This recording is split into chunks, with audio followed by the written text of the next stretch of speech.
Partial Breakaway Podcast with your hosts Nick and Junior and producer Vince, bringing you elite fantasy hockey information to help you win your fantasy leagues and win at life.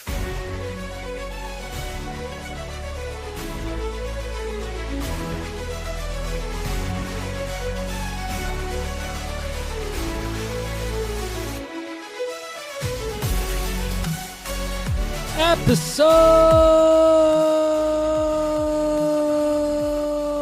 152 of the Partial Breakaway Fantasy Hockey Podcast. I'm co-host Junior, accompanied by co-host Nick and producer Vince. Guys, I have to say, this might just be the best hockey we've seen in quite a long time. Oh, I thought you were going to say the best episode, because I thought you said that last week. No, like the teams that don't have rivalries are suddenly creating rivalries. I'm talking about like Anaheim, Toronto, Minnesota and the Rangers, San Jose, Boston. Like the hockey is fast, it's exhilarating. There's comebacks, there's big hits, there's like crazy saves. It's absolutely amazing time to be a hockey fan. And it just makes everything really exciting. And if you really like hockey and you're listening to this and you don't do fantasy hockey just yet, there ain't no better time than now.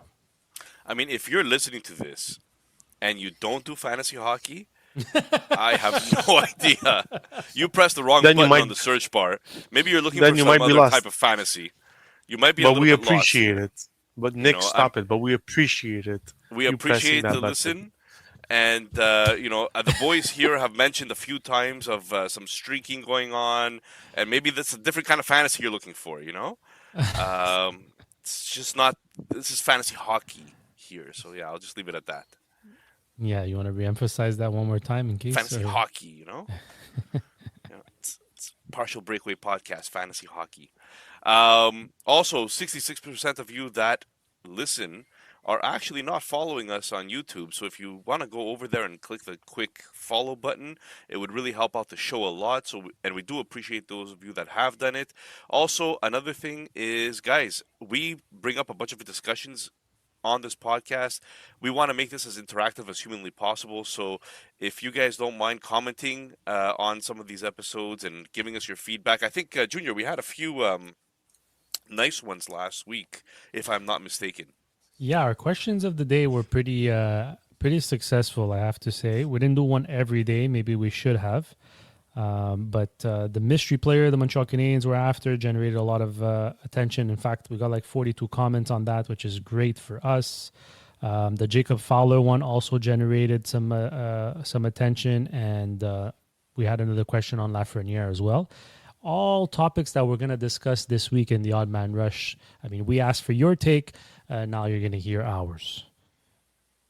So basically, these questions of the days are going to be posted on X, TikTok, Instagram, and YouTube at Partial Break Pod. Be sure to follow us there, like and subscribe on YouTube, and give us a follow and leave us a review on any audio podcast platform you choose. All right. Should we start the Odd Man Rush? Let's go.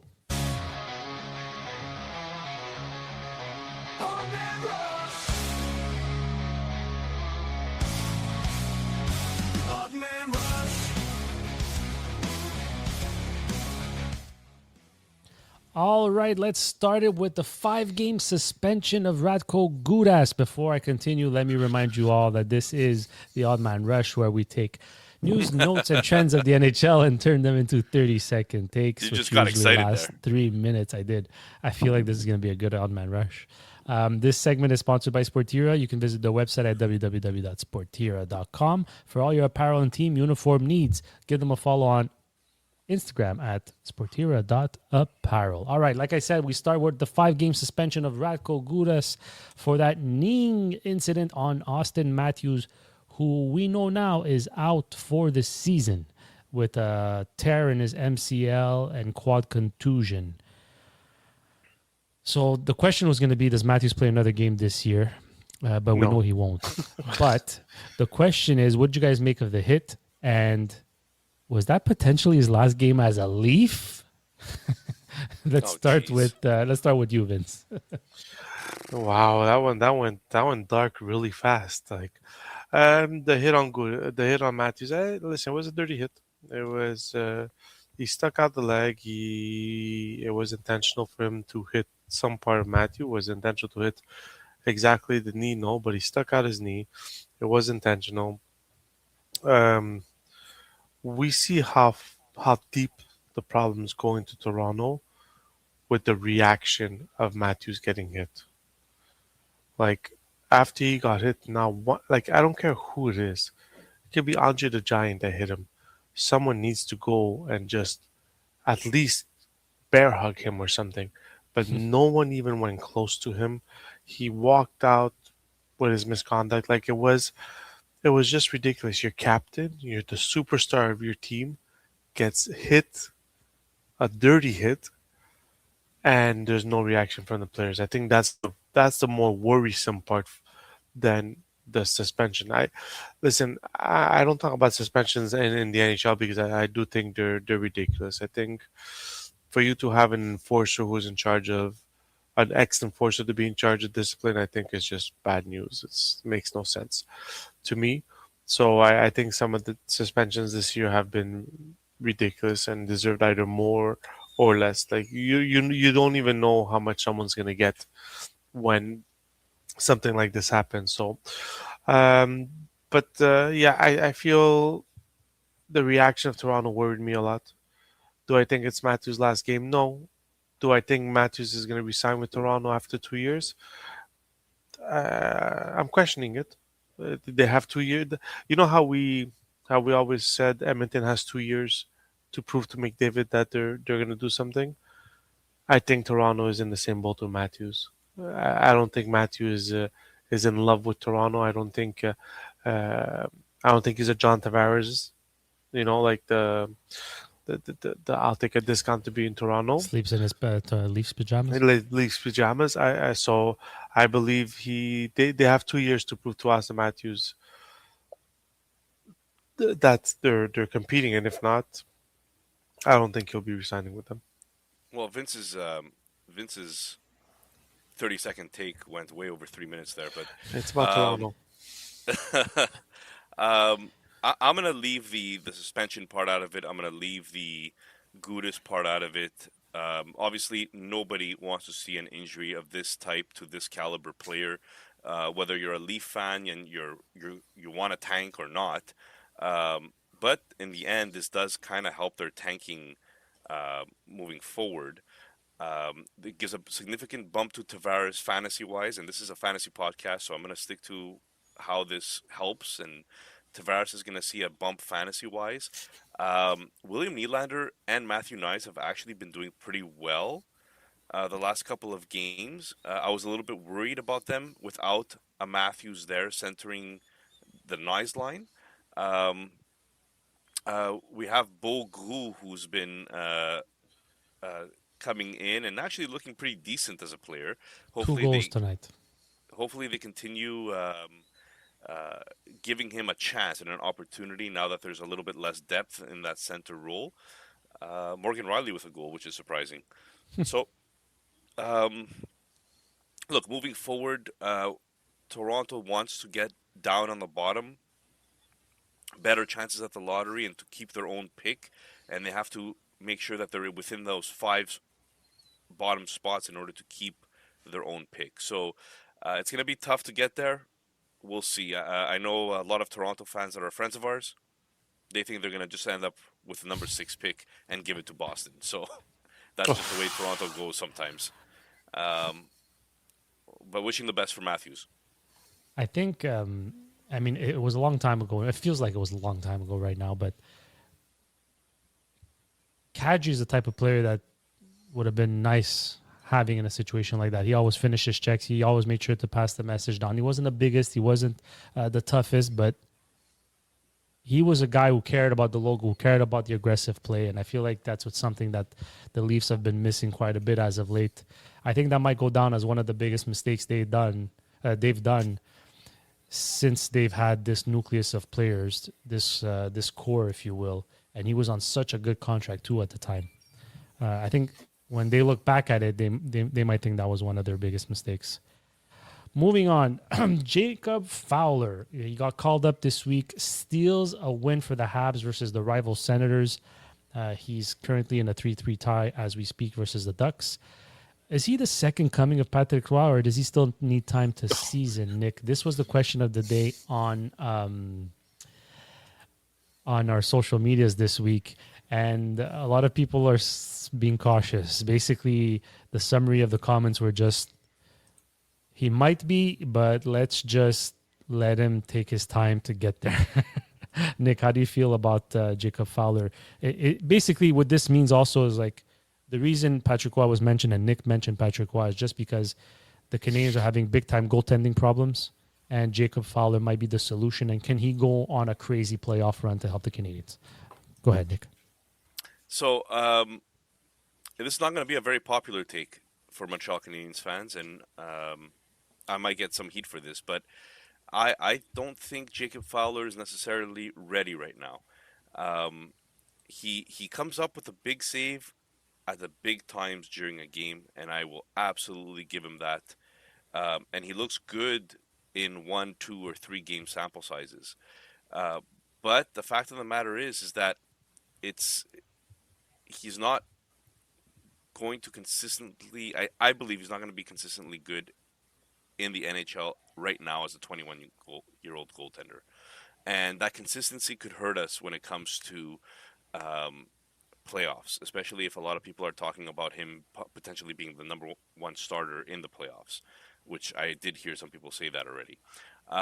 Look, he has a 50% quality start percentage. That's one game he's good, one game he's not. His goals against average is actually pretty decent at 2.68, but he only has a 902 save percentage. 12 games played, only 5 wins. These are things that don't give me a lot of confidence right now. I still think he's going to be a great goaltender. I just don't know if right now at 21 years old is the time that he will be a great goaltender. And maybe the Habs don't care because they might turn around and say, well, we know we're not winning the Cup this year, and this year is just about experience. So if that's the case, yes. I just don't want to burn his confidence if he goes into the playoffs and eats 5 or 6 goals from Tampa Bay or whomever we play in the first round. Vince, anything you want to add? I hate comparisons to. I hate people make comparisons to great players. Blame your co-host. Yeah, it's like the Sorry, basketball. Tony Marinaro said it. Yeah, but that's the problem. Tony Marinaro. What's his name? Oh man, I'm forgetting his name. I understand that the Habs are in a good situation. They're in a playoff spot. They're in a good situation. Fans want to believe that they have this chance of the East is wide open and all they need is a bit of goaltending to make it far in the East. But you can't even put Patrick Roy's name next to Fowler's at any point right now. It's like NBA players putting their names next to Michael Jordan. You just can't. It's just they've accomplished so much that their names shouldn't be mentioned together. Fowler, can he be the next big thing in Montreal? Can he be the next big prospect goalie that we're looking for after Carey Price? Yes, he could be that. If he plays in the playoffs, if he does start in the playoffs, which honestly to me makes no difference because neither Dobish or Montembeault showed that they could keep the net. And if he gets, like Nick says, planted by 6 goals by the opposing team, that's how your character is made. Your character is made from that. Is how you're going to bounce back after you get planted by 6 goals. Are you coming back the next game and getting planted again with 7 goals? Or are you coming back and bouncing back? That's what you need from your goalie. You need to make sure your goalie knows how to put a bad start behind him for the next game. And that's what right now with Fowler, we don't know yet. He's young. He hasn't gotten the opportunity to play more than 2-3 games in a row before someone takes the net. So I think the comparison with Patrick Roy, I think it's a bit far-fetched. I understand what people are trying to do here. But I don't like it. I think it just puts extra pressure on a kid that doesn't need it. And he looks relaxed in the net. I mean, out of the 3 goalies, he's the one who looks more in control when he's in nets than Dobish or Montembeault, which makes your team feel comfortable in front of you. When your team sees you swimming in a pool on the ice, it's a bit frantic. So if he gets playoff starts, I'm okay with it, and if he gets planted in the playoffs, I'm okay with that too, because I want to see how the kid bounces back. So, no to the Patrick Roy, but yes, he could be the next big thing in Montreal, the next big goalie in Montreal after Carey Price. The Canadians have to work on their defensive play because no matter who you put back there, the way they're letting these guys in on the rush, Mm. even if you had Hellebuck right now, like I'm not sure how much of that is going to change. But the truth is, as we speak, Jacob Fowler, out of the three goalies, Jacob Fowler gives the Canadians the best chance to win. So as long as he does that, he's going to be the guy, him and Mm. Dobish. Yeah. Dobish still seems to be the number one, but it looks like they might alternate. It's going to All be right, an so- interesting debate. So, from Jacob Fowler of the Montreal Canadiens to a player who was born and raised in Quebec, Lafreniere has 11 points in his last 6 games. This was as of Friday, I believe. This success coincides with the departure of Panarin and the call-up of Gabe Perreault. 1, are you buying the resurgence of Lafreniere, or is it a trap? And 2, is this success more a result of Panarin leaving or playing with a guy like Gabe Perreault? Vince, will go with you. I'm just going to summarize a bit what was said in the comments of the question of the day. Coach of the day. Basically, the consensus is it's not a trap. There was a few people who said it was a trap, but the majority are saying that maybe Lafreniere, this is his breakout. I'm in a hockey pool that has a hardcore Rangers fan in it, and we were talking, and basically what they said was he never got the opportunity to play power play one. The opportunity was never there for him because Panarin was there. Panarin was getting the first line minutes. Panarin was getting PP1, so he never had the opportunity to play with a guy like Zibanejad because Panarin was playing with him, especially at JT Miller's. So he's getting the opportunity. He's capitalizing on his opportunity, but also Gabe Perreault has come into this team and shown that he can be an NHLer, a talented NHLer. And I think both those things coincide with both their success right now. Also, Rangers have nothing to play for, whether we like it or not. I know no team is automatically eliminated right now from the playoffs, but we can sincerely say that the Rangers are not making the playoffs. So right now they're just playing out the season, and these players are there to remember. It's a new coach they have. Sullivan is his first year as a Rangers coach. So now is the time to prove to him that you deserve that PP1 next year, that you deserve to play power play one, line 1 minutes. So he's taking the opportunity. He was always talented, Lafreniere. To me, he just got drafted in a crappy situation with the Rangers jumping up 10 spots or 8 spots to finish to get the first round pick. So I don't think it's listen. I'm not saying Lafreniere is going to start putting up 82 to 90 points as of next year, but I see him easily putting up between 65, 70 points next year if this deployment continues. So it's going to be fun to watch for fantasy owners that have him, held on to him, cried over him, debated on trading him.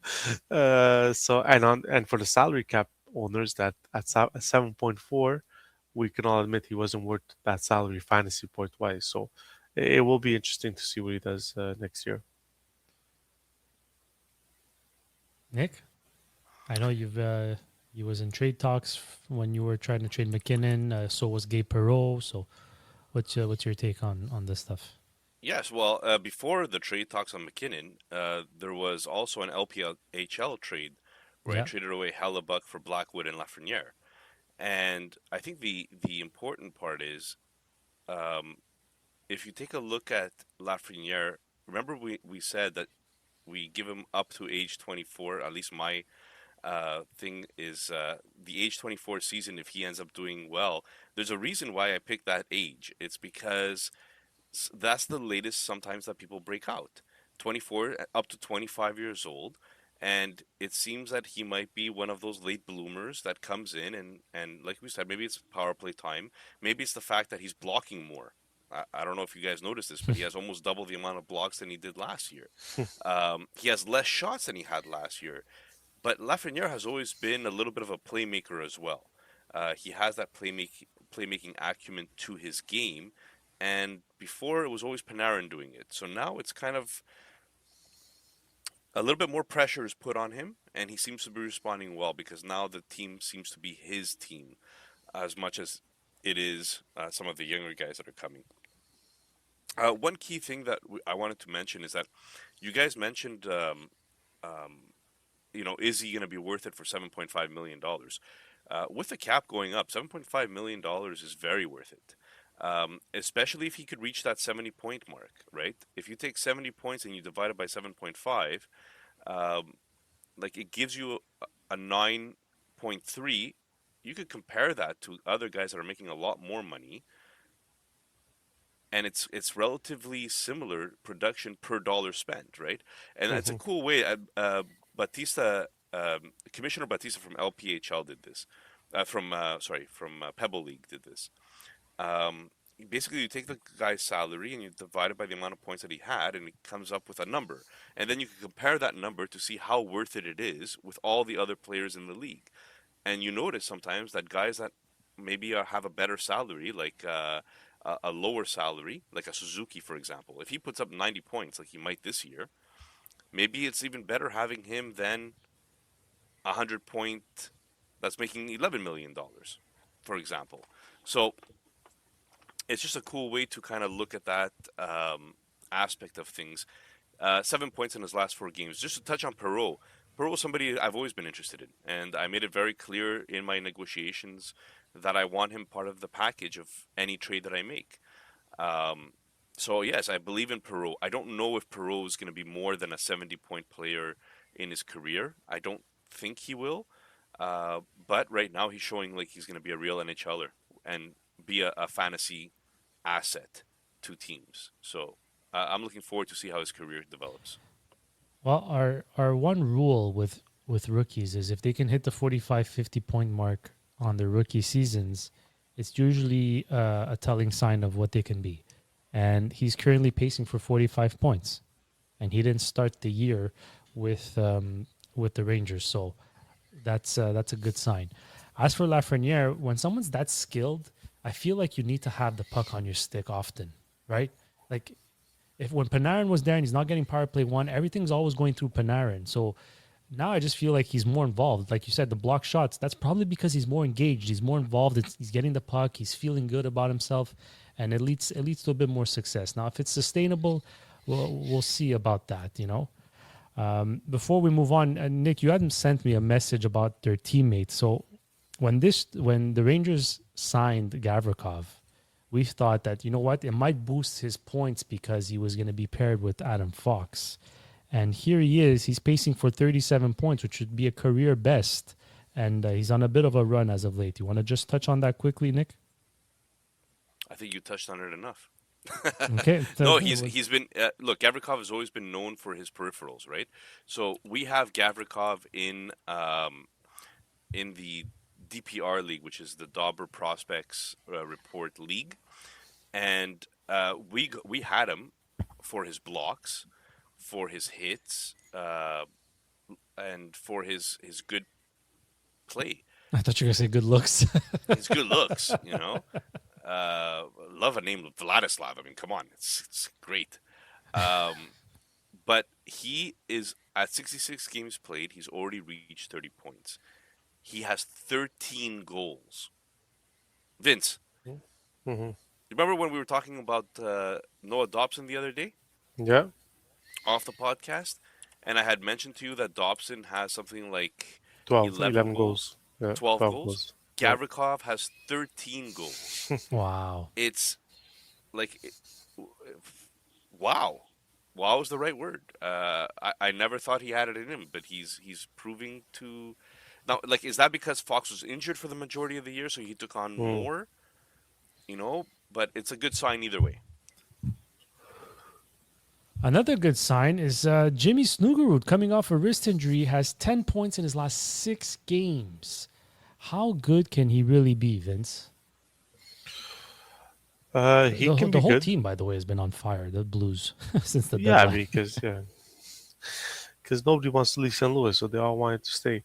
Um, it can be good, but it's easier to play hockey when there's no pressure on you.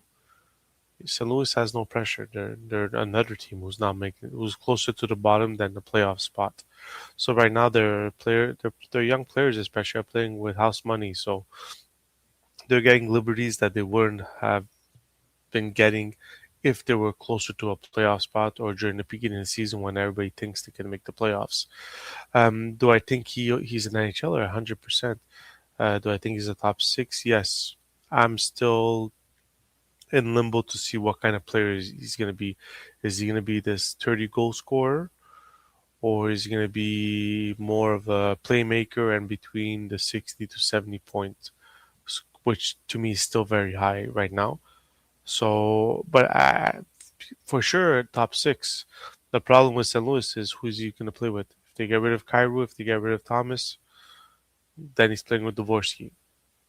So it all depends the situation he finds himself in. But he's a banger. He throws his body around. He forechecks. So even in banger leagues, he could be helpful. So I think he's an NHLer top six for sure. I just don't know how high his point potential can go. Nick? So I think Snuggerud is well. I own him as well in Project Llama, but like he's on a 52-point pace right now. We've already said anybody over 45 is good for the rookie season, and this is his rookie season. Dauber Prospects has his prospect upside as 9.0 and his certainty at 95%. So I think he's going to be fantasy relevant. Now, we don't know the ceiling. He's only 21 years old still. That ceiling could move depending on how he develops moving forward and who his line mates are, like Vince accurately stated. But what's known or what looks like so far is that with 55 games played, he has 15 goals in his rookie season. I think he's going to be a goal scorer. I think he's going to be one of those 30 goals guys when he hits his prime. 30 points, 30 goals, maybe 70-point player, and hopefully more than that. But he looks really, really good right now. And I wanted to touch more on Dvorsky because Vince seemed to kind of like let him go a little bit there. Ever since the World Juniors, Dvorsky's actually been doing pretty well. And he's getting a little bit more of an opportunity with Shen being traded. So I want to see how he develops. But he's supposed to be a top sixer for sure. Now we'll see if he becomes a first liner or not. Well, if Yeah. they're getting rid of Robert Thomas, it's because they think he could become their key to the rebuild. Like you're not getting rid of Robert Thomas if you don't think Dvorsky can play first line minutes. Yeah, I mean, look, hockey prospecting has Dvorsky as like a potential 40% chance of being a star. So it looks like it's still out there, but there's comparisons to William Nylander, there's comparisons to Ben Kindle, there's comparisons to John LeClaire in these comps, and so we'll see how that goes. To your point of, just to go back on your point of Snuggerud's line mates, in his final quarter, so far in this final quarter of the season, his most common line mate is Dylan Holloway. So he's been doing really well. He could succeed without Robert Thomas, from what we can see for now, anyway. Okay, so that does it for him. So let's go move on to another young guy who's had a bit of a roller coaster season. Came out of the gates flying. Everyone thought he'd be a 70-point player from the start, but he's got 8 points in his last 4 games as of Friday. He seems to have hit a bit of a sophomore wall there halfway through the season. He got hurt. What? Sophomore wall? Oh, okay. All of a sudden they exist when they're your players. Well, no, because I'm addressing the question to you. So, but his latest tallies are pacing him. So, yeah, you didn't let me finish. First of all, he made so basically Frank Nazar fight. came out of the gate flying, then got hurt, hit a bit of a wall. See what I did there? But despite all that, with his most recent run of points, he's pacing for 54 points this year. Last year he paced for 40, so there is still a progression. Vince, who really is Frank Nazar? Like, what should people realistically expect from Frank Nazar going forward? People should realistically be patient with Frank Nazar because he had such high upside, but he also had a low floor comparable to become an NHLer. So, and the high upside was a lot to do because he was going on a team where he could have played with a Connor Bedard, and that's why his upside was so high. He is a talented player. The one thing that he needs to do is drive his own line. He can't depend to be playing on Bedard's line to be productive in the NHL. He needs to be able to drive his own line. I mean, he got picked 13th overall. He got picked with the Montreal pick that we got for Kirby Dach. So, I mean, he's 22. He's still young. Getting 53 points it's his second year, right? Or is this his rookie year? No. Last year he played 53 games, so this is his sophomore year. So is he projected for 53 or he has 53? He's projecting 52 now because they played 52 today or yesterday. So to be projected 52 on your second year is not a bad thing. It's a good progression for him. I just feel that he needs to work on driving his own line. Like he needs to be the head of his line and Bedard in front of him, and they'd have a good one-two punch. And on the power play, obviously play together. Injuries were a factor with him this year, but like I said, he came in with really high upside, but he also came with his floor that was a little lower than usual. So I think it's just be patient, wait. What do we say usually? It's the 200 game mark, 300 game mark that we wait and see and see how he progresses. Because even his team, the team he's on right now, there's not much talent on that team. Like when Tyler Bertuzzi and Teravainen are on your first two lines, the talent is very limited on that team also. Yeah, he's played 100. Right now, he's played only 106 games. Yeah, he's still young, and he's center. So that's what they were trying to figure out at the beginning: is he a center or is he a winger? Mm-hmm. And what it seems like now is that they've locked him in at center. His line mates are Bertuzzi and Teravainen. Mm-hmm. And we'll see if they could unlock Nazar the center. And Nick, is there anything you want to add to that? Yeah, I mean, Hockey Prospecting has him at 3% chance of being a star. That's really, really low for somebody of his caliber. Basically, the model is just not very kind to Frank Nazar. They have him listed as a potential Corey Stillman type player, if you guys remember who Corey Stillman was. But I still think that he's better than that. I still Dauber still has him at 9.0 prospect upside, and 8 points in the last 6 games. The potential of 52-point pace. I still think that he's going to be a very good player with a potential 60 to 65 points in the NHL on a regular basis, which you have to look at your leagues to see if that's relevant for you in your leagues, right? In Project Llama, for example, it would be pretty relevant. So I like Frank. He's a speed demon.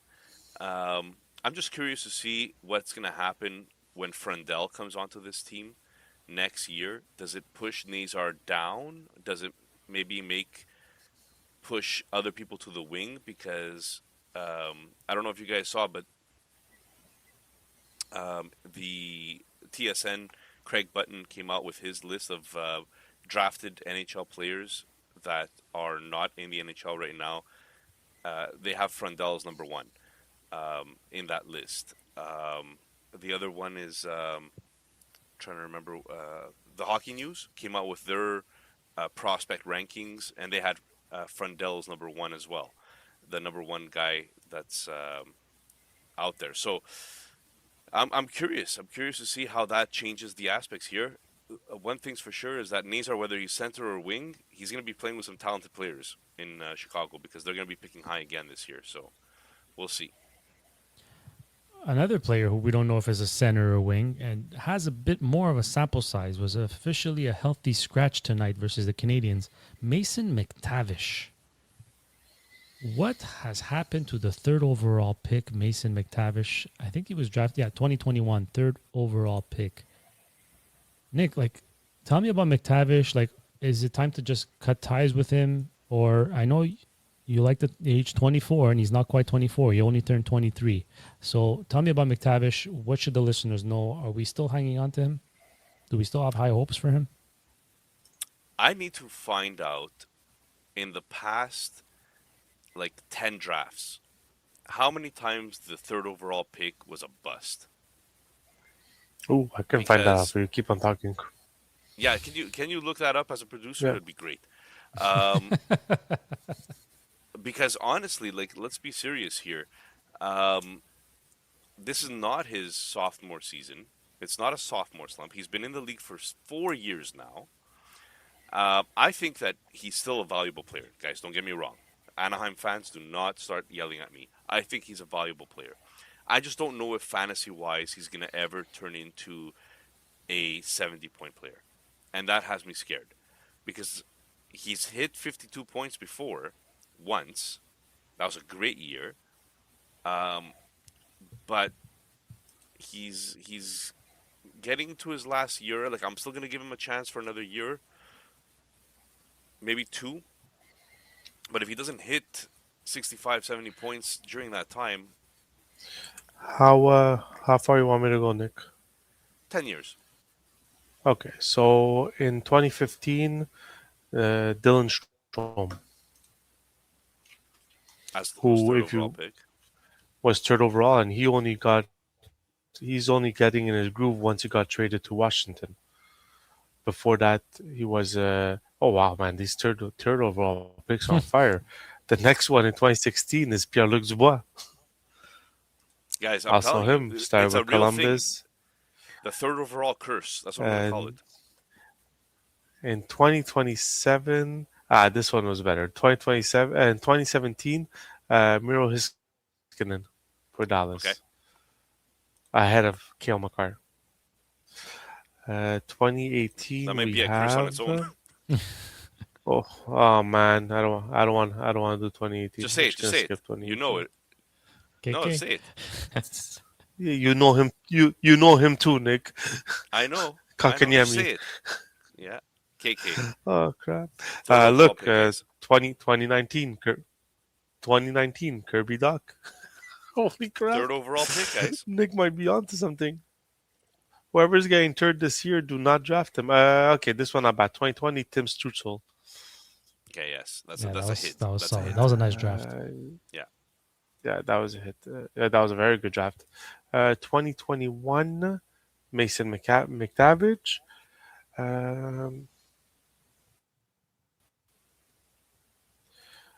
Then there was It's almost like 2022. after the top two, Oh, the people just Slavkovsky reach for team. need, and it comes to bite them. This one hit. This one hit 2022 Logan Cooley. So that one was a good one. 2023. Well, these ones are 2023. Adam Fantilli. I think it's a little too early to say bit whether early, it's yeah, a hit or to say. bust with Fantilli. Yeah. So it's let me just Yeah, I think Seneca- curious. Let me see Seneca was number 2014. Yeah. Yeah. Yeah. You see, 2014. It just that's a debunk year. We're not going to count that here. It was Leon Draisaitl, third overall. Okay. What Edmonton. Well, but basically, Nick was onto something, saying like the But- third but overall most- picks but- more often than not are Nick, I got you back, Nick. 2013, Jonathan Drouin. I think Galchenyuk was a third So, overall, yeah. wasn't he? It's a real Galchenyuk thing. was a third In overall. 2012. No, wasn't got No, or second. yeah, No, it was it was third because Riley was Yakupov was second first. and Yakupov. Yakupov was first. Yeah, Riley was second. No, not Riley. Murray. Ryan The Murray went defenseman for second. Columbus. Wow, Yes. What a bad year. that was a terrible. Yeah. Imagine you were tanking that year on purpose and you got these guys. God help that person. A full year wasted. Anyways, Yeah. Oh my goodness. I So hope all that that was to a fun say, little. The fun book's little still segment out there. on McTavish. Bust. So here's a player that nobody has any doubts on. He actually hit a milestone of 1,100 points. Nikita Kucherov, one of the most underappreciated players of his generation. He has one Hart Trophy already. Do you think his 142-point pace as of Friday, because that's when the notes were done, is enough to win him another Hart Trophy this year? Nick? Sorry. So, is this question like specifically for listener Umbi? I feel like we're trying to like pump him up again, or something. How is Kucherov I'm gonna hit him. underappreciated? I'm gonna hit him. Yeah, where it yeah, hurts later. exactly. Yeah. How is I don't know Kucherov what- underappreciated? I don't understand that. Yeah. Because I do feel he's underappreciated. I don't think he's underrated. I think he's underappreciated. A, because he's Russian, and B, because McDavid and McKinnon and Draisaitl take up so much attention that Kucherov is not nearly being spoken of enough. He's not. I don't know. I don't know. He has about 64 that. points in his last 31 games. If you want to know what Yeah. a hot streak looks like, Yeah, I mean the don't guy know. had over 100 points in his last 4 years. Not combined. Every single year, he's had more than 100 points.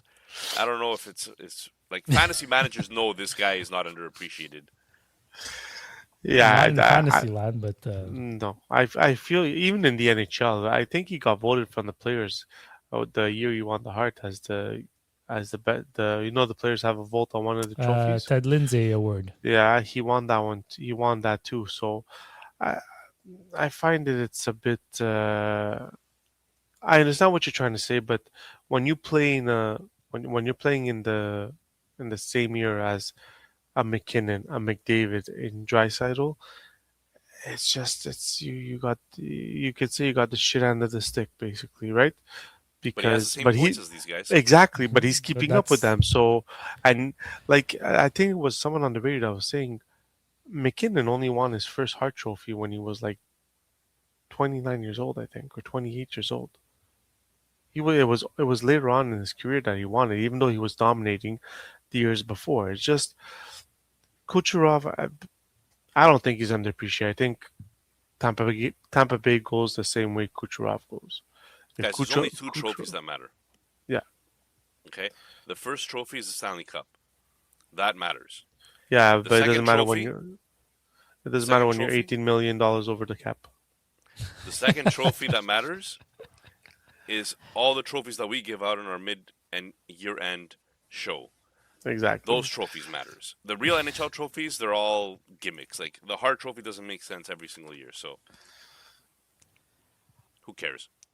All right. Do you care about Martin Necas, who just hit 30 goals this year and is pacing for a career best 106 points? That's like Mikko Rantanen numbers, guys. Has the cream finally risen to the top? Vince. Once again, opportunity. With Carolina, he was held down because of the system, and we preached this from the beginning. Carolina, he was held down by the system that they played and by the deployment that Brett Moore gave him. In Colorado, it is much more open. He has more freedom, and he's playing with God-sent talent in McKinnon and Makar. So I'm not surprised. Yes, he always had talented. We always knew he was a great player, but the system in Carolina just held him back. And the question is, how many players in Carolina is this system holding back fantasy-wise? If you think of it, look at the Carolina team. Like Svechnikov, is this a Svechnikov situation in Carolina where if he goes to a team like Colorado, he'd be breaking out like Necas did this year? It would be an interesting conversation to have with some It's of the not players holding him down in back Carolina. this year. No, this is why he's coming out this year out of his shell. But Necas had just everybody knew he had the talent. The deployment in Colorado and his surrounding cast is just better. Nick's gonna fall asleep. No, Habs lost in regulation. Yeah. Yeah, with 2.5 minutes left. Yeah, heartbreaking. And Toronto's beating Minnesota 3-2. Martin, I don't buy this system thing that Vince is talking about. How? It's very simple. Like when I take a look at stats, the team stats for Carolina show me that they're one of the highest scoring teams in the league. So the system works from an offensive perspective, but you're right that it doesn't fit everybody necessarily. But it's not because, maybe that player doesn't fit in that system, not the other way around. When I look at, I'm trying to find exactly what their goals are this year, but I don't have it open here in front of me. But anyways, in the end, here, wait, team stats, goals. Where's goals? Goals for. They're fourth in the league in goals for. So I don't buy this that the system is the problem and all that stuff. To me, they're a high-scoring team, and there's good players on that team that fit, and there's others that don't. And Nekesh, unfortunately, didn't fit. So he fits in Colorado, though, and that works for Colorado, which is great. Fair enough. I think it's with the system, Nick. It's with the system Carolina plays. They roll 4 lines. He was playing 17 minutes. With Colorado, he's playing between 20 and 21 minutes and a half. With Carolina, never had power play one time. With Colorado, has power play one time. Has 12 power play goals. Maximum he had with Carolina was 8. That's what I'm talking about the system. Brendan Moore either didn't trust his 200-foot game, so because the system they play, and that's why he wasn't as productive with Carolina. You can't tell me that Nature's just went to Colorado. Yeah, but because of the system, so the system failed him. But it's not that Carolina doesn't score. I'm not saying the system is a bad. They're one of the highest scoring teams in the league every year. How many? Yes, and how many 40-goal scorers do they have? Because they play a team game. They roll 4 lines. Goal scorer. He's a 30-goal scorer. No, I know, but I'm just saying. Like you're saying, he had 28 in Carolina 3 years ago. I understand, but you're saying they're the highest goal scoring team. The second highest goal scoring team in the NHL probably has a 40-goal scorer on their team. Carolina's system is I play 4 lines and my 4 lines have to be productive. That's how they get to where they are. I don't know how productive the other lines are. I think it's more about the amount of energy they consume playing the system, not necessarily the system itself, because they're a high forechecking team. So it's always on the go, which is why he rotates 4 lines so everybody stays as fresh as possible. And maybe that's where it comes into play a little bit. I don't know, but there's still guys that are very productive there. And mind you, we thought Stankoven would have fit nicely there, but he's not producing as much as we thought he would. Story for another day. Let's move on to Logan Cooley, who yet again slid into the net, left the game injured yesterday. Didn't look good. Looked awfully similar to the last time this happened earlier this season. Nick, is he entering papier-mâché territory here? Loose leaf paper? Are we starting to be worried about, is this a Jack Hughes? Is this trending towards a Jack Hughes type situation where you're not aware or strong enough on your feet? So the only thing I'll say is that Logan Cooley is 21 years old. I mean, the guy is a child still, and when you're that, his body still needs time to fill out, right? Like Logan Cooley at 25 years old, and Logan Cooley now is going to be 2 totally different Logan Cooleys. So I don't think that it's fair to necessarily say he's a band-aid boy at the age of 21, about to turn 22. But if this continues, obviously it's something to keep an eye on. And he has, in his second year, he had 65 points. This is his 3rd year now. He's played only half the games that he played in his first year. and he has 29 points. So it's pretty on par, I guess. But I could guarantee you that owners of Logan Cooley are not very happy right now that he's injured, um, and that he's been getting injured often lately. So we'll see. Still some time. His teammate Nick Schmaltz signs an 8-year extension at 8 million AAV. A little higher than I was expecting, not by much though. But is that cap hit too high for fantasy purposes, Vince? Excuse me, I was sneezing. That cap hit would be too high 2 years ago, but with the projected cap ceiling going up, I think it's an okay one. If he could produce the way he produces now, I don't think it's gonna hurt Utah, especially that he's like a Swiss Army knife, right? He can play anywhere that you ask him to and be productive at it. For fantasy, he's a dream because I think he's one of the only ones that has a center, left wing, and right wing possibility all the time. So I think I'm trying to get his stats here just to see what he's been doing, but So I while think you his do that, go ahead. I think just his flexibility where he can play any position is good Well, for Utah. I want to touch I, on that before you go on the stats because on 32 Thoughts, the podcast, Elliot Friedman spoke about this, and he said one of the biggest things about this negotiation was that Schmaltz wanted to be a center. It was more about that than it was about the money or the term. Well, And it centers seems also to- get paid more. Yeah, right. yeah, It's exactly. part of the So- negotiation. Just a little caution to the wind that maybe he might not be eligible for wing and center in the near future. We'll see. For a 30-year-old to sign an 8-year contract, it's long, and I mean that's why maybe the average AVV went down because they signed the 8-year instead of a 7-year. He's never been he doesn't stay healthy. That's the biggest thing.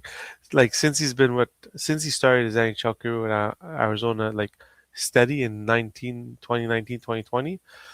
He played 70 games, 52, 63, 63, 79. Last year was the first year he played 82 games, and it seems like this year he might hit 82 games also. He's on career numbers this year. He's at 59 points in 67 games played. His career high is 63 points in 82 games. He already beat his goals. He has 24 goals, which is the most in his career at 30 years old. My only issue is we always say it, once you hit 30, the older you get, the faster your production decreases. So it'll be interesting to see how they use him. Nick, do you want to touch at all on Schmaltz or? No, I mean, a good bottom of your lineup player, 60 to 65 points most likely year after year. Like in LPHL and in Lama, which are our two main leagues, I think he's a free agent or was a free agent at the beginning of the year in both those leagues. So we'll see. I just don't think like he's more of a watch list guy, waiver wire guy. I don't see him as a core piece moving forward for any fantasy team. Okay, well, this is probably going to be a core piece for your fantasy teams moving forward. Cole Hudson signs a 3-year entry-level contract with the Washington Capitals, and Artur Akhtiamanov, goaltender, signs his ELC with the Toronto Maple Leafs, which begs the question, when will his time come with the new contracts they gave to Woll and Stolars? Let's start with you, Nick. Hudson and Akhtiamanov, what do you think about these guys? Are they going to get their opportunity, and what should we expect from them? Well, first thing that we should say is Washington Capitals, man, congratulations. According to Hockey Prospecting, this Cole Hudson player has a 93% chance of being a star, with his comparisons being Bobby Orr and Phil Housley. So if ever you wanted to get excited and overhyped about somebody, Cole Hudson is the one to be excited about. We mentioned it during our last week's episode. Trading away John Carlson opens the door for Cole Hudson to come in and play games this year. They're going to burn a year off of his entry level by playing him this year. And Cole Hudson is a fantasy dynasty star moving forward. Almost guaranteed. Almost guaranteed that like 93% chance of being a star. So very excited about Cole Hudson. He's a main piece of my rebuild. I've held on to him for a long time. This guy was drafted in the second round, 43rd overall, guys. Like much like his brother, people were sleeping on these defensemen because of size. We'll see how it translates now to the NHL because Lane translated very well. As far as Akiyamanov, these players, Toronto Maple Leafs, like Wool is a great homegrown Toronto Maple Leaf goaltender. Hildeby, I think, is going to be a good goaltender in the future. And now they have another one. Toronto just finds these guys and does a really good job. So I think that there could be a bright future for this player in the near future because I don't think Stolarz is the answer necessarily moving forward for Toronto. Vince, you want to touch on them? Yeah, the problem with the goalies in Toronto is that Your mic, you have to bring it back down. Your headset, the mic on your headset, you gotta. That's it. Bam, yeah, I got it. There you go. Sorry.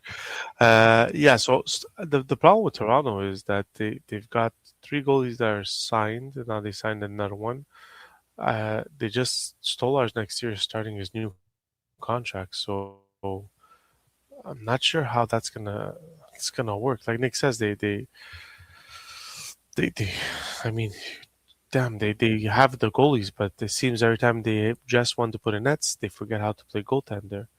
So it'll be interesting. He's doing well in the AHL. I think his save percentage is .908. His goals against is 2.86, which is a little high, but it's the AHL, so it's not so bad.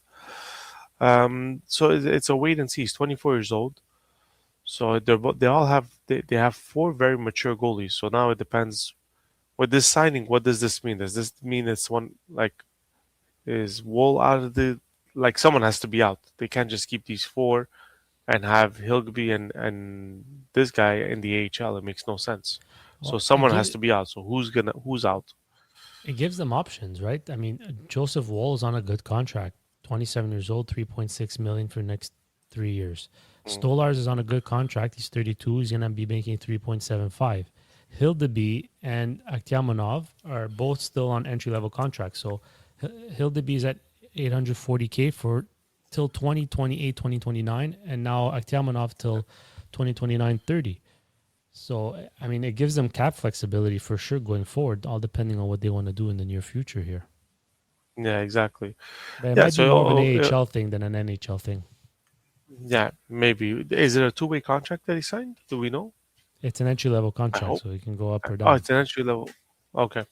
So, yeah. So, and for Cole Hudson, listen, he has the talent. The problem I see with Washington is that they have Jacob Chicherim, who's only 27 years old. So, I mean, he's not going to be taking over PP1 with Chicherim, who has 23 goals and 28 assists in one season. I don't think it'll be like his brother Lane, who had, in comparison, just a Matheson to get over to take that PP1 game spot. So I think they're going to bring him up slowly. They're going to give him his opportunity.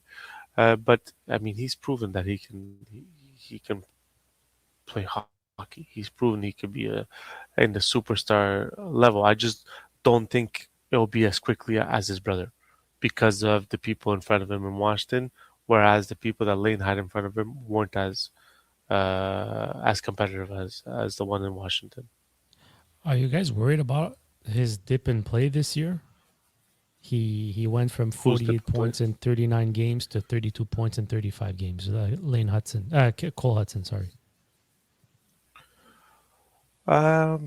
No, not so much. I mean, it also he's also played on a team that lost half their players to the NHL, if I'm not mistaken. No, like I think their top five forwards were lost to the NHL teams, if I'm not mistaken, or something like that. So it wouldn't worry me too much. I mean, the Hudsons have proven they're professionals; they know how to adapt.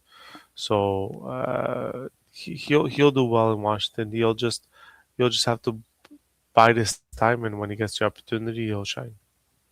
Nick, I'm curious on your take. Do you think having Chikrin there is going to hinder Hudson whatsoever in his development Well, or I in his don't think he's production? coming in next year necessarily and taking over power play one.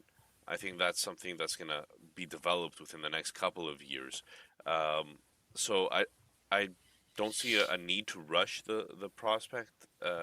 If he's in your dynasty league, just let him cook a little bit longer until he's ready to come out and just take over. But like Vince said, Chikrin is a great player, so Washington doesn't feel the pressure to throw him in there right away. If Cole Hudson ends up having similar talent to Lane, there's no Chikrin that's going to stop Cole Hudson from taking over that spot in the end. So we'll see how it goes, but it's going to be very, very fun to watch Washington games the next couple of days. I just want to end the odd man rush by saying John Carlson has 46 points.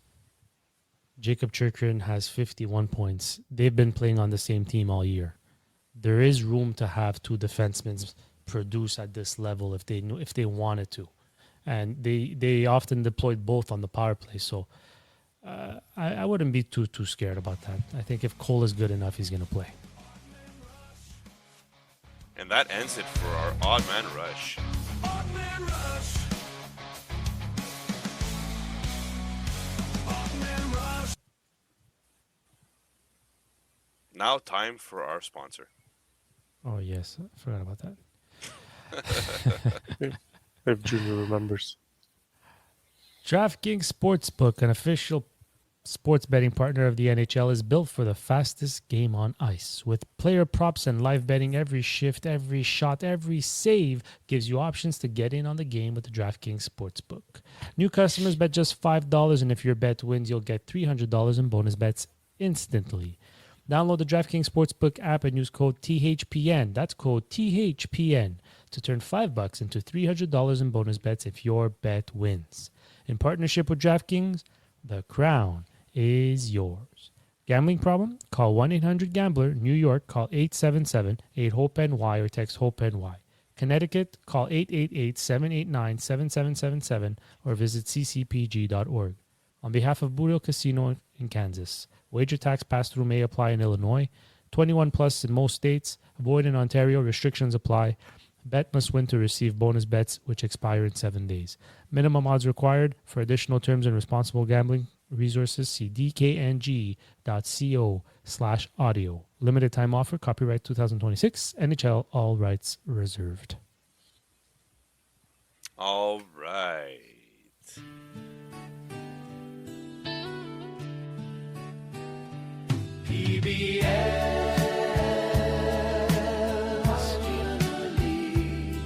That Nick affectionately calls Pebble, but no one else likes it. Partial breakaway listener.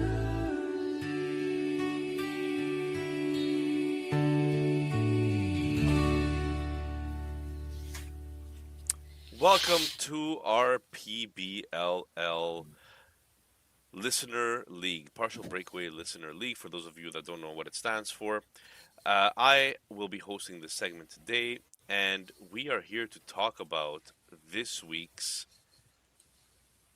PBLL Finals stats.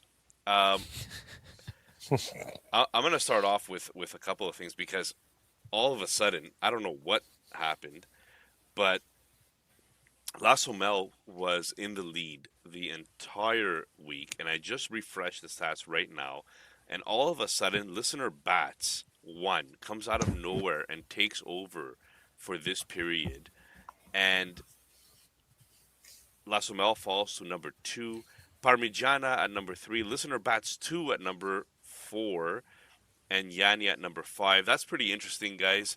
I'm very curious to see what his team looked like last week. So let's go right into that. It looks like Celebrini is a staple on his team, as he is on most people. Connor McDavid, what $12.5 million Connor McDavid was on his team. Matt Boldy, Cutter Gauthier with a game-winning goal against Montreal tonight. Drake Batherson had himself a week. Lane Hudson, Kirill Marchenko, Lacombe did pretty well as well, and Scott Wedgwood. So, very, very good week from listener bats. Moving on to what we could expect from this week's schedule. So this week we have certain teams playing, quite a few teams actually playing 4 games. Thank you, Tanya, for that. Boston is playing 4 games. Buffalo's playing 4 games. Calgary is playing 4 games. Carolina's playing 4 games. Chicago is playing 4 games. Colorado is playing 4 games. Columbus is playing 4 games. Dallas is playing 4 games. Let me stop for a sip of water here. LA is playing 4 games. Nashville is playing 4 games. Islanders and Rangers are playing 4 games. The Penguins are playing 4 games. The Lightning, the Mammoth, the Vegas Golden Knights, and the Winnipeg Jets. Those are your teams that are playing 4 games that you could look at to possibly stream in some really good players from those teams. It's a lot of teams, so your options are quite open there. Who to avoid? Well, St. Louis is only playing 2 games this week, and that's the only team playing 2 games this week. So those of you that liked Snuggerud's performance and Robert Thomas's performances in the last couple of weeks and Holloway's, maybe you go a different direction this time around. Guys, I'm going to start with you guys. Junior, what is your lineup looking like this week? What's your strategy this week? Should people even listen to you, because it doesn't look like you're anywhere near the top? They shouldn't, but None of us are. you know who should have listened to me and didn't, and he's in the top 10 or was in the top 10 when we started the week. Listen to Umbi. When I said, boy. when you try to overthink things and be a little bit different, it could come to cost you. And that was the debate we were having the last couple of weeks. Mm-hmm. If you're going to not take Celebrini because you think everybody else is going to have Celebrini, but then you go take a Fantilli and then Celebrini outpoints him by like 8 or more, you just lost 8 points on the people ahead of you. So you should have listened to Junior last week, listener Umbi. This week, I'll tell you who my lineup is. I focused on Colorado. I like Colorado. They have a good schedule. I have McKinnon. I have Natchez. Those are the main guys. I want to ride Perreault's hot streak of Gabe Perreault of the New York Rangers. Minnesota has a nice schedule. I think they play Chicago twice, even though they only played 3 games. I like Kaprasov. Celebrini's a staple. Hudson's a staple. Schaefer's a staple. I needed a goalie that doesn't make a lot of money, so I went to Bussi. And I kind of mixed and matched some players, but the strategy was the same for the other team. I took Wedgwood as my goalie instead of Bussi, and I touched on some Carolina players because I kind of like their schedule too. Very nice, very nice. Vince. Listen, you should not be listening to my suggestions, obviously, because I'm nowhere close to the top. So I'm gonna go with. I'm just gonna address Buffalo players. I mean, they have the first game out west is tough against Vegas, but then they play San Jose, Kings, and Ducks. San Jose and Ducks, it's always a wide open game that they allow a lot of goals, they score a lot of goals. So I play some Tage Thompson, Josh Norris, and Dahlin, and then obviously those guys make a lot of money. So all the rest is ELC players that you can find. The other teams that you might be able to that might be looking at just to scrape some players from might be Colorado. I mean, they play Dallas, but also they play Pittsburgh, Chicago, and Washington in the other 3 games, which are not difficult games. So you might get good value with some of those players.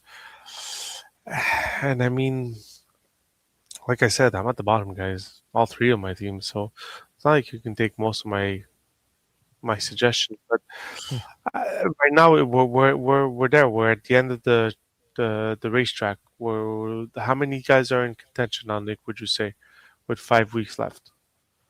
Because Vito P seems like I think he's holding the record right now for staying in first the longest in this league.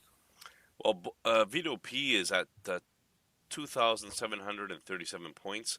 Right behind him is Bo Nose at 2,711 points. And then Listener Bats is about 10, 20 points behind that. So I would say there's a good 4 or 5, 6 teams that might have a realistic chance of getting that 100 points difference. And all 3 of them are Listener Bats teams that are in there as well. So that's pretty crazy. Just to give you guys an idea and the listeners an idea, they had an average week, Bo Nose and Vito P. They had a 128 points, 127 points, and Listener Bats ended with 148. That's a 20-point gain right there. So for the top 3, that's a big difference. So it is possible to kind of, chop your way at the top. It is possible. Absolutely. Yeah. That's the Pebble League this year, guys. It's been a lot of fun so far, so I hope that next year we get more traction. We had a lot of teams this year. 43 teams joined us. So I'm hoping that number keeps going up. It's fun. It's fun. Honestly, it's pretty fun. It took a while before people were like not officially, but like considered themselves out of the running. I know I'm out of the running, but there's always a miracle that can happen. Yeah, I'll just touch on my team very quickly. I didn't actually talk about it, so I realized I kind of skipped my team. I'm pretty down there, so no need to listen to me at all. But I'm going with I like Colorado as well, but who I like more this week is Winnipeg. I think they have a better schedule. Tampa Bay has a really good schedule as well. So those are 2 teams that I focused on with Darren Radish. I grabbed the Morrissey. I grabbed Hagel, Kyle Connor. Celebrini is always on my lineup. Wedgwood is always in my lineup from now on. These are players that just for bang for buck, they just seem to make it work, right? And I think that's what you realize in this league. It's all about bang for buck. Next year, I'm going to have a much better understanding of how to tackle this league moving forward, and maybe ride hot streaks a little bit more as well, but we'll see. Guys, that pretty much does it. If you stayed this long, please like, subscribe, give us a little bit of feedback. Like, how did you like Pebble this year, is Mason McTavish actually a bust? Should Junior just throw him away? Maybe put him on waivers or something. I don't know. Guys, the top three teams of PBLL, they have like the most games played out of everybody on our out of most people in our league. So maybe the 4 games a week does play a factor. Maybe It's my something strategy we'll was... look at the analytics in the off season. We'll look in the analytics and we'll come up with some data. Nick's like, just shut up. Vince. Oh, yes, I'm ready this time. Wait, I had it here. There we go. Nick, why did the banana go to the doctor? Because it wasn't peeling well. Oh, jeez. I like that one, actually. Guys, we'll see you on our just don't midweek judge show, us on guys. these. Have a good night, everybody.